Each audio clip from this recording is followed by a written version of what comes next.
Questions?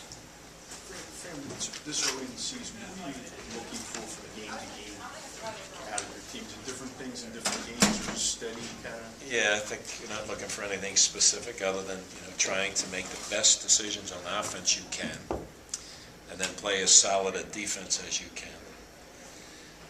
Hagens was really good, and Sadler was really good, and we weren't very good defensively. We didn't do what we needed to do a number of times.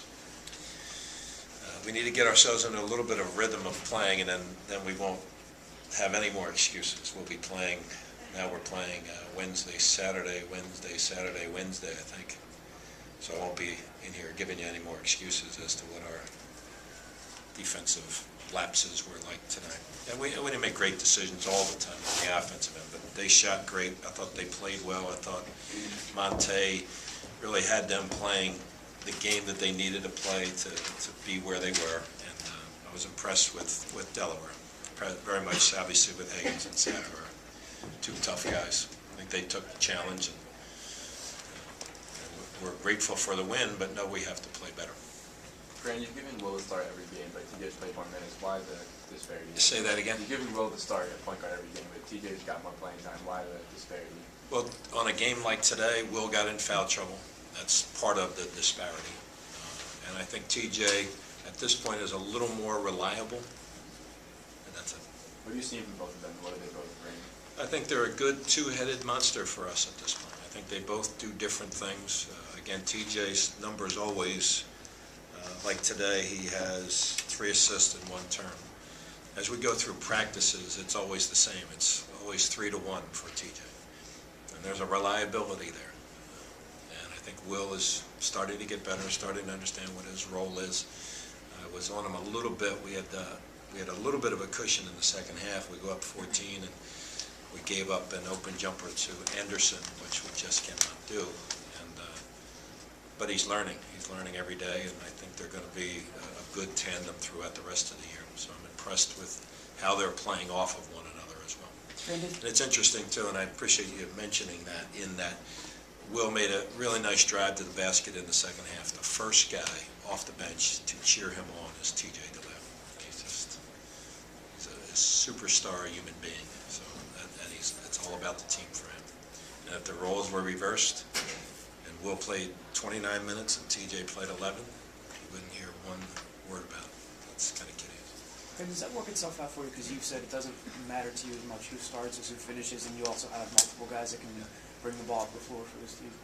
Yeah, I think it does work itself out. I'd like to be playing, getting some other guys a little bit more time as well. I don't want to be playing Scooty and Khalif as many minutes as they gave us tonight. But I'm hoping that the rhythm of our season starts to kick in very shortly here. To be off 8 days is not the easiest thing, but we didn't do what we needed to do today in terms of our defensive. That's a lot of it is me, and I got to take care of that. So do we see something a little bit closer to the real Dalton Pepper today? Yeah, I hope so. He did a couple of really good things, knocked out a couple of good shots, and he stole the ball once. And I thought Pep did some really good things.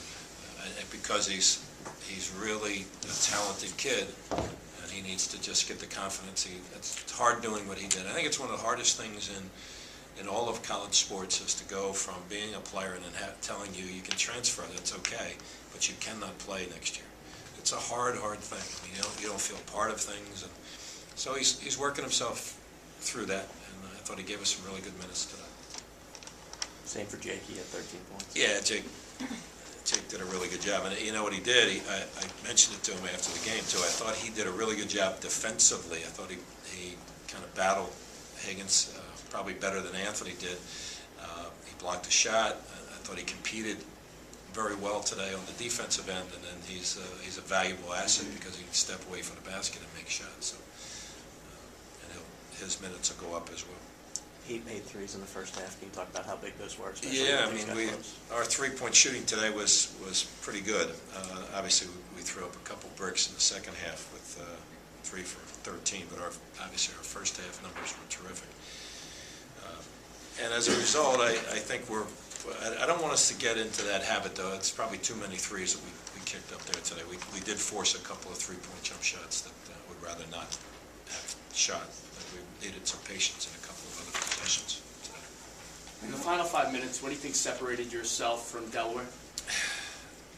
You know, being at home was a nice thing for us. We threw a zone at them a little bit to slow them down just for a couple of possessions, which I think helped us. And maybe we have to look at that a little bit more. And just we made some timely plays. I thought Raleigh made a big jump shot. I thought there was a couple other plays we made. We didn't shoot it great from the foul line in that stretch, which I was a little disappointed at. But I think we tightened up a little bit defensively, although Higgins was a handful. Fran, how close is a guy like Devontae Watson to being thrown into this game? You still need to see more of him before you put him out there against that. Yeah, he could have helped us today, you know, but I didn't want to throw him to these Wolves yet. It'll come soon, and when it happens, I think Devontae will do a really good job. He's going to be a terrific basketball player, and I think it's hard early on in your career, and it's, as I say to them all the time, it's not so much what you do well, it's what you don't do poorly. We need you to probably be mistake-free, but you got to play in order to get through some of those mistakes. So it's coming for Devontae, and I'm excited about his future. Fran, it's your first 3-0 start since you've been at Temple. Just talk about how nice that is to get off to a good start. You know, it's great to win games. You would like to win games when you're playing well, but and listen, we played. I think Delaware's really a good basketball team. They were obviously undermanned today with two starters not in there. And I think what I was impressed with was how Sadler and Higgins in particular just took the challenge and did a great job today. So I'm happy to be 3-0. I'd like us to be playing a little bit better basketball right now, but we'll take it, and we'll move on to Buffalo on Wednesday. What do you think this team has to improve on going into this Buffalo game Everything. to get to 4-0? Everything. Yeah, I think we need to defend better. I think we need to shot select better. And I think we have to be a little bit more understanding of what our roles are. I think those three things. Fran, how important is depth in a game like this where you can spread the scoring out and they have two guys who can almost the whole game and score most of the points? Yeah, I think number one, to score more points is the critical issue, and the depth for us was great. Jake coming off the bench, Dalton Pepper coming off the bench, TJ doing what he did. He had a big three in the first half, settled us running our offense, so he did a really good job. So, you know, it's great to have this much depth, and we're working at managing it.